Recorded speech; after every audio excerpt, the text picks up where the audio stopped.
Hi there! So here are the newly launched Realme 16 Pro Plus as well as the Realme 16 Pro. Now we know there's bound to be confusion which one to pick, which is why let's unbox them, see what's inside, keep them side by side so you can decide which one of these is a better buy for you. By the way, the 16 Pro Plus is going to be the more premium variant. The 16 Pro is going to be the more affordable variant. So without further ado, let's quickly unbox it. So the packaging is going to be very similar. We have these boxes on the top. We get the paperwork for both that no one reads. Transparent silicone cases on both. The quality is really good. Then of course the phones themselves, the Realme 16 Pro Plus and the 16 Pro. SIM ejector pins, USB A to C charging cable, and 80-watt charging bricks on both. And there we go. So one on the left is the Realme 16 Pro Plus. The one on the right is the Realme 16 Pro. Now this is the master gold color, while this is the orchid purple color. Now if you look closely, the Pro Plus comes with this vegan leather finish which is extremely soft to touch and feels very premium. I mean, that's really good. This one comes with a polycarbonate back which is also very premium, soft to touch and doesn't attract any fingerprint or smudges. The build quality though on both is very nice.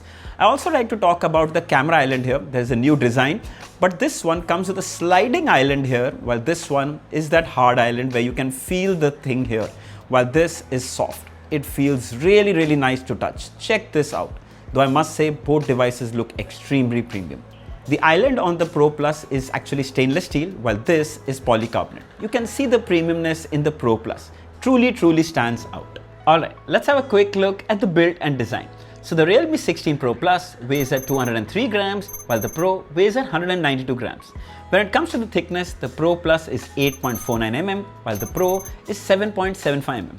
Now that might look like a big difference, but when kept side by side, you can barely notice them. In fact, the Pro Plus, which is actually thicker, looks slimmer, and it's because of that curved display. Yes, even the frame is rounded. We'll talk about it further in this video. You get this glossy finish, which looks very premium and doesn't attract any fingerprint or smudges. This one, the Pro, comes with flat sides, both are polycarbonate, provides a really good grip in your hand. So you can make a pick which one you like. Now the added thickness on the Pro Plus is basically because of the vegan leather finish. When it comes to the cameras, we get 200 megapixel primary sensors on both along with 8 megapixel ultra wide. The Pro Plus also comes with a 50 megapixel telephoto. When it comes to the front cameras, both house 50 megapixel sensors. Let's check out the samples. So here are some images shot from the rear 200 megapixel sensors. Frankly, they provide very identical results. Excellent dynamic range with impressive clarity. Here are some ultra-wide shots, again very similar, though I would give the edge to the Pro Plus. Then here are some macros which you can shoot only with the Pro Plus. It does a really good job. Then thanks to the telephoto sensor on the Pro Plus, you can take 3x zoom shots without losing any detail. Then here are some 120x zoom shots which aren't the best, but they use AI to fill in the details. So it's the best you can get. Coming to the video recording, both can record 4K, but the Pro Plus can record 4K 60 FPS, while Pro maxes out at 4K 30 FPS. It's noticeably smoother on the Pro Plus, but I'd say the stability on both is really good, thanks to OIS. Now here are some shots taken from the front cameras. Both are 50 megapixel and perform really well. Clear but good skin tones. Here are some portraits as well. Creates good bokeh with impressive edge detection. Hi there! So here's a video recording from the front cameras. The good thing is both devices come with 50 megapixel front sensors and both can record 4K video from the front camera. But the Pro Plus can record at 60 FPS while the Pro can record at 30 FPS. You can notice a slight smoothness on the Pro Plus, which is for obvious reasons, but the video quality on both is really good. It's quite stable. Also, the audio that you're hearing right now is being recorded from the mics of the phone. When it comes to the port placements, it couldn't get more similar. On the top is an IR blaster along with the top firing speaker. On the side are the volume rockers along with the power standby button. At the bottom is a down-firing speaker, a USB-C port, a microphone, and a SIM tray that can house dual nano SIM cards. Sadly, there's no support for SD card storage expansion. Alright, let's have a quick look at the provided case, how they look. This is the 16 Pro Plus and this is the 16 Pro. Okay, so that actually provides a really snug grip. There you go. So clean transparent cases look very nice, provide a snug grip on the phone, and of course you lose that leather-like texture finish that you touch without the case. But if you want to protect the phone, I think you should use the provided case. It's really nice. It also protects the charging terminals at the bottom, which is good. In fact, here The island is also protected. The case is a little raised so that the island is not damaged just in case you drop it. So I think that's a really cool idea. What do you think? You want to use these cases or you don't want to? Both devices come with IP69K rating, so it's dust and water resistant. You can literally put it under a tap of running water or even dip it in water and it will be just fine. Both phones come with 7000 mAh battery with 80 watt fast charging support. Top notch in the battery department. Alright, coming to the display. So the Realme 16 Pro Plus comes with a 6.8-inch curved AMOLED display, while the Realme 16 Pro comes with a 6.78-inch also AMOLED display. Both produce punchy colors with pitch perfect deep blacks. It's really vibrant and gorgeous displays on both these phones. In fact, they look absolutely identical. And of course, the only difference being that this is a curved display while the Pro comes with a flat display. Again, this is a matter of personal preference. Some prefer flat displays, some prefer curved displays. I like the curved display. I think it looks a lot more premium, and this sliding experience is also so cool that kind of misses out on the Pro. But that's again personal choice, so you can choose. The other thing that's common between both is 144Hz refresh rate. Yes, both come with 144Hz ultra smooth user experience and everything just flows like silk. Extremely well optimized, something you're going to love. Check that out. When it comes to the bezels, the 16 Pro Plus takes the cake here. Ultra slim bezels on all the four sides equal and look ultra slim. When it comes to the 16 Pro, the bezels are slightly more noticeable. Good that they're equal on all the four sides. They're not actually really thick, but they're more noticeable when compared to the Pro Plus. But of course, both devices have awesome looking displays. When it comes to HDR support, the Pro supports HDR, while the Pro Plus supports HDR10+. Let's play it and see how it looks. Now when you play them side by side, you can see that the content on the Pro Plus actually feels and looks better. It's more crisper, it has better color reproduction, the reds, the crispness is far better compared to the Pro. I won't say it's really drastic, but still you can see that the Pro Plus definitely produces better colors. Realme claims 6500 nits of peak brightness on both these devices. We tested them outdoors and the display was bright and vivid. You can easily use these phones on a bright sunny day. When it comes to the user experience, they both are very similar. In fact, as we dive into the settings here, you can see both devices are running Realme UI 7.0, which is really good.